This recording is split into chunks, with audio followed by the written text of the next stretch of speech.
This is the Daily Market Comment by Rafi Boyadjian. I'm Maria Pachardis. Thanks for joining us at XM.com. Fed Chairman Jerome Powell's much-anticipated speech took center stage on Wednesday as the head of the world's most powerful central bank delivered a detailed but grim view of the American economy.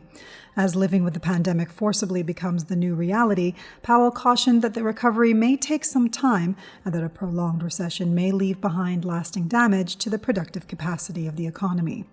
His words were a blow to the optimism that had been building in the markets over the last few weeks, as the relaxation of social distancing restrictions in the United States and elsewhere had generated expectations of a V-shaped recovery from the virus crisis.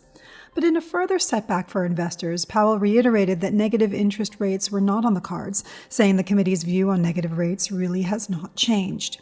President Trump, who has been advocating negative rates for some time, waded into the debate by voicing his disagreement with the Fed. But that was not the only stance by Trump that worried investors, as Republicans have rejected Democrats' proposal for another $3 trillion lifeline for the U.S. economy, even as Powell calls for more fiscal support. Powell's bleak outlook of the economy rattled equity markets, which were already reeling from fears of a second wave of infections of COVID-19.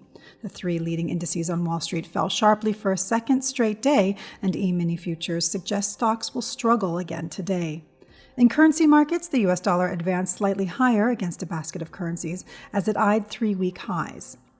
The yen and the Swiss franc were also broadly firmer on Thursday as risk sentiment worsened after Powell's address.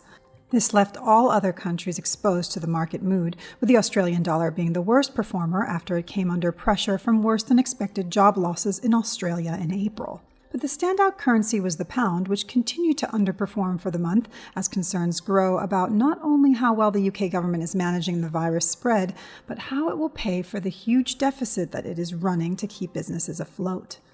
This was today's Daily Market Comment. Thanks for joining us at XM.com.